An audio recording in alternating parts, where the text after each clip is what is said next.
bahwa yang dia makan itu hanya yang halal dan thayyiban. Amaluna billah. Jadi apa yang harus kita lakukan agar kita bisa selamat dalam menjalankan agama, selamat dari fitnah akhir zaman?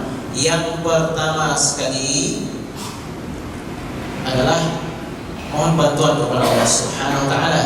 Berdoa kepada Allah Subhanahu wa taala agar Allah istiqamahkan hati kita. Ya muqallibal qulub, tsabbit qalbi ala dinika wa ala ta'atik. Kemudian yang kedua, terus beriman dan beramal saleh. Karena iman dan amal saleh itu akan menjadikan cahaya bagi kita, sehingga nyata bagi kita mana yang benar, mana yang salah.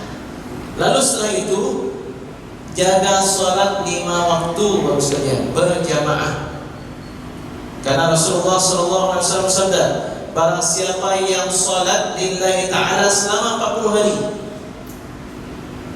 setiap kali sholat menjumpai takbiratul ihram imam, dia akan diberikan 2 keselamatan: selamat dari neraka dan selamat dari kemunafikan.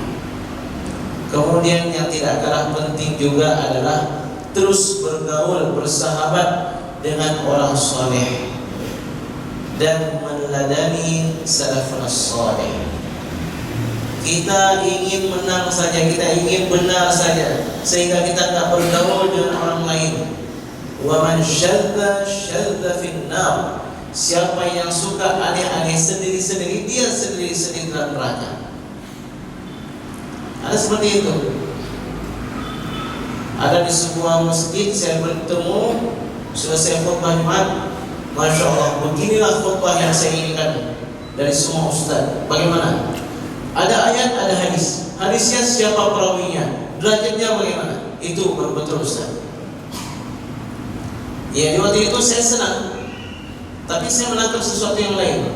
Berarti kalau kita menyampaikan kebaikan, nggak ada ayat Al-Qur'annya, nggak ada hadisnya, dia nggak mau terima. Dan benar, itu yang terjadi. Sampai saat ini nggak pernah lagi tegur sama. Sampai saat ini nggak pernah lagi terlihat. Dan beliau pun suka sendirian-sendirian. Karena yang benar hanya yang ikut Al-Quran dan hadis versi mereka saja. Baca Al-Quran, tafsir dengan pemahaman tanpa melihat kita tafsir. Baca Al-Quran bagaimana terjemahan, begitu dia. Hadis begitu juga. Dapat satu hadis, amalkan. Nggak perlu ada hadis yang lain, nggak perlu. Itu yang saya perhatikan sekalian, itulah masyarakat kita. Kemudian agar kita mampu beristiqamah juga sekalian, karena begitu beratnya fitnah akhir zaman, kita semua merasakan hal tersebut. Fitnah syahwat dan fitnah syubhat. Agar kita kuat, hendaknya sering-sering kita renung kenikmatan surga. Hidup ini sementara. Nikmat-nikmatnya kita hidup di dunia sementara. Akan ada kenikmatan surga nanti. Begitu juga dengan maksiat. Hendaknya kita ingat-ingat pedihnya azab neraka dan juga kematian. Teringat kita dengan Muhammad Ali, ya, petinju legendaris. Muhammad Ali kemana pergi bawa korek, padahal dia bukan perokok. Wahai Muhammad Ali, kenapa engkau bawa korek selalu? Iya, setiap kali saya mau melakukan dosa, saya bakar korek, lalu saya taruh jari telunjuk saya, panas, panas. Ini tidak ada apa-apanya dibandingkan dengan api neraka. Jadi korek itu tujuannya adalah untuk mengingatkan dia, kalau dia melakukan dosa, sesungguhnya siksaan azab neraka itu sangat pedih.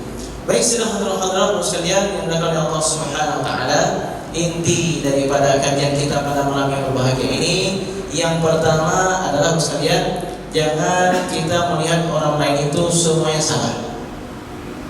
Kemudian jangan gara-gara pemahaman kita yang kita anggap benar, melihat orang lain itu bukan saudara lagi.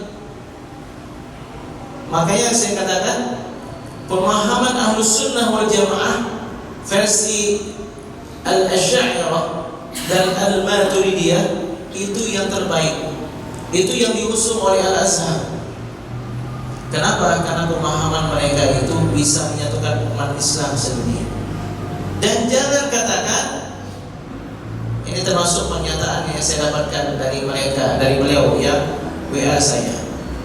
Ustadz, saya lihat Ustadz itu rata-rata pelin-pelan atau nggak tegas. Maka menurut saya ustadz yang terbaik nomor satu adalah Ustadz Salafi. Ya, mereka yang terbaik. Di bawahnya Ustadz, maaf nih, tidak ada masuk sana kemari, Ustadz Muhammadiyah. Baru nomor 3 Ustadz yang LC, yang tamat di Mesir, tamat dari negara Timur Tengah. Yang keempat baru tengku Daya. Jadi Masya Allah, sampai sedemikiannya. Dan dia katakan, Ustaz, kalau Ustaz ingin lebih kenal lagi, tolonglah Ustaz, jangan terlalu cepat memvonis mereka. Baca ini Ustaz. Jadi mereka mengira saya itu nggak tahu apa yang terjadi di dunia Islam. Kami nggak berguru, nggak bertanya kepada orang-orang yang betul-betul menjalani apa yang terjadi pada masa-masa atau fase-fase kemunculan pemahaman tersebut. Jadi kita tahu baru sekali siapa yang membiayai berkembangnya pemahaman tersebut, kenapa pemahaman tersebut berkembang dan dilindungi. Maka kita melihat mereka itu banyak merusak, bukan ingin menyatukan umat, tapi ingin memporak-porandakan umat. Jadi ya sekalian, kembali lagi, mari kita ingat bahwasanya ukhuwah Islamiyah itu bagian penting daripada keimanan.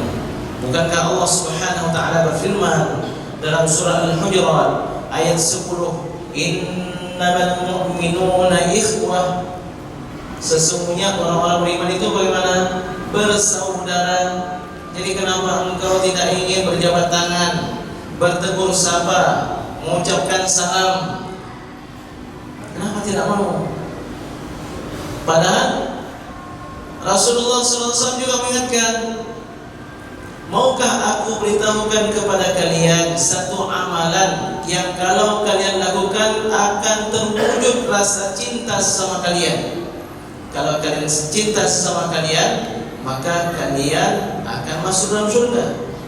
Afshus salam, tebarkanlah salam sesama kalian. Baik, saudara hadirin sekalian, mudah-mudahan kajian pada malam yang berbahagia ini bisa menjadikan kita merenung kembali tentang pemahaman-pemahaman atau aliran-aliran yang berkembang di tengah masyarakat kita. Dan ingatlah agar kita selamat berpegang teguh dengan pesan Rasulullah SAW. Apa pesan tadi? Aku tinggalkan kepada kalian 2 perkara. Kalau kalian berpegang teguh, kalian tidak akan sesat. Seringnya yang kita hafal hadisnya bagaimana? Kitab Allah dan sunnahku, betul? Betul. Tapi ada riwayat yang lebih kuat lagi daripada itu. Kitab Allah dan keluarga. Ya, keluarga. Maka silahkan lihat para keturunan Nabi SAW yang betul-betul menjadi ulama. Bagaimana pemahaman mereka? Apakah ada yang melenceng, yang masuk ke dalam liberal, yang masuk ke dalam aliran yang keras, atau terlalu moderat? Tidak. Mereka itu memiliki pemahaman yang wasatiyah. Wasatiyah itu tidak terlalu keras, tidak terlalu lembut, ya seperti pemahaman kita Ahlus Sunnah wal Jamaah. Maka semakin yakin kita bahwasanya inilah kelompok yang selamat di akhir zaman, kelompok yang dilindungi oleh Rasulullah SAW. Mudah-mudahan kita masuk ke dalam golongan tersebut. Amin. Amin ya rabbal alamin. Baik, demikian, jazakumullah khairan. Kalau ada pertanyaan bisa dituliskan untuk kita jawab di pertemuan yang akan datang. Wallahu a'lam. Subhanallah wa bihamdika, asyhadu an la ilaha illa anta, astaghfiruka wa atubu ilaik. Wassalamualaikum warahmatullahi warahmatullahi wabarakatuh.